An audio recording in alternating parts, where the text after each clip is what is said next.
Hello students, कैसे हैं आप सब लोग। आई थिंक आप सब लोग ठीक होंगे। देखिए, आज हम टॉपिक पढ़ेंगे वैद्युत सेलों के संयोग। देखिए, सेलों के संयोग की बैटरी कहते हैं। सेलों का संयोग होता है उसको बैटरी कहते हैं। वैद्युत सेल आपके 3 प्रकार के होते हैं। पहला बेटा श्रेणी क्रम में, दूसरा समांतर क्रम में और तीसरा मिश्रित क्रम में। तो जो पहला है श्रेणी क्रम में, ये आपके सिलेबस में है। दूसरा है समांतर क्रम में, ये भी आपके सिलेबस में है। तीसरा है मिश्रित क्रम में, ये आपके सिलेबस में नहीं है। देखिए, पहला आता है श्रेणी क्रम में। इस क्रम में एक सेल का ऋण ध्रुव दूसरे सेल के धन ध्रुव से, दूसरे का ऋण ध्रुव तीसरे के धन ध्रुव से, तीसरे का ऋण ध्रुव चौथे के धन ध्रुव से तथा इसी प्रकार सभी सेलों को जोड़ने चले जाते हैं। इस तरह से ही जुड़ा हुआ है। देखिए, इसका ऋण ऋण ये धन से धन, ऋण ऋण धन से धन ऋण से। ठीक है, ये रेजिस्टेंस आर है, करंट आई। जो सेलों का कुल विद्युत वाहक बल होगा वो स्मॉल एन कैपिटल ई, कुल आंतरिक प्रतिरोध एन आर, परिपथ का कुल प्रतिरोध n R plus capital R. यदि परिपथ में वैद्युत धारा आई हो तब आई बराबर N E upon N R plus capital R आ जाएगा। अब यहाँ पर कंडीशन लग जाएगा, if N R is less than capital R, तो आई इक्वल टू, देखिए एन आर बहुत छोटा है तो इस एन आर को नेगलेक्ट कर देंगे, तो I equal to N E upon नीचे आर रह जाएगा। यह अप्रोक्स वैल्यू होती है। When the total internal resistance of the, देखिए हिंदी में आपका हिंदी मीडियम में, जब जोड़े गए सेलों का आंतरिक प्रतिरोध बाह्य प्रतिरोध की तुलना में बहुत कम हो तो सेलों का श्रेणी क्रम में, सेलों को श्रेणी क्रम में जोड़कर अधिक धारा प्राप्त की जा सकती है। ठीक है, तो अगर सेकंड कंडीशन है, इफ़ एन आर बहुत ही ज़्यादा ग्रेटर है आर से, तो I equal to N E upon N R, यानी आर को नेगलेक्ट कर देंगे तो यहाँ एन से एन कैंसिल हो जाएगा, तो आई इक्वल टू बेटा ई अपॉन आर, जो कि अप्रोक्स वैल्यू है।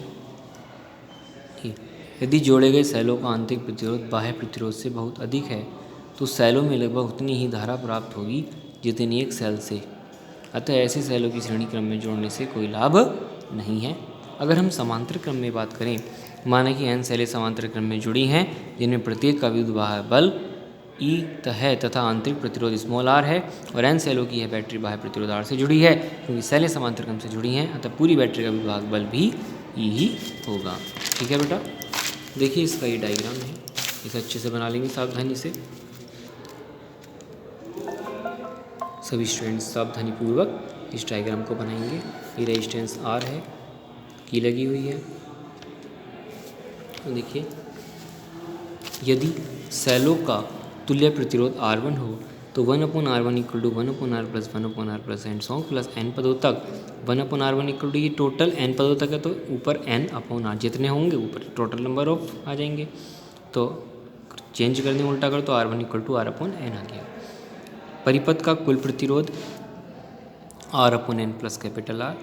यदि बाह्य परिपथ में धारा आई हो तो आई बराबर E upon R upon n plus R. तो बेटा नीचे एलसीएम एन लेंगे, एन ऊपर चला जाएगा तो I equal to N E upon R plus N R. ठीक है, I equal to N E plus N E upon R plus N R. First इसी कंडीशन आती है, अगर आर बहुत ज़्यादा छोटा है कैपिटल आर से तो बेटा I equal to small R को नेगलेक्ट कर देंगे इसको, तो एन आर रह जाएगा। तो I equal to N E upon N R, N से आपका एन कैंसिल, तो I equal to E upon R approx value होगी। कुल वैद्युत धारा एक सेल से मिलने वाली वैद्युत धारा के बराबर होगी। अतः कम आंतरिक प्रतिरोध की सेलों को समांतर क्रम में जोड़ने का कोई लाभ नहीं है। सेकंड कंडीशन है, if R greater capital R, तो I equal to N E upon R approx है।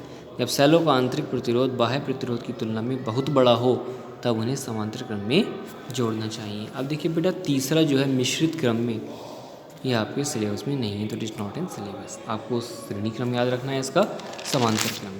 ठीक है, तो ये ध्यान से एक बार समझ लें। ये टॉपिक हमने आज पढ़ा है, सभी छात्र छात्राएं इसको नोट कर लें। ठीक है, आई थिंक सभी को समझ में आया होगा। ये क्यूरी है तो मेरे कॉन्टैक्ट नंबर पर मुझसे कॉल कर सकते हैं।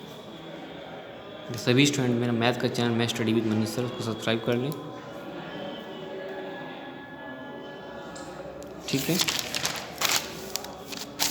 देखिए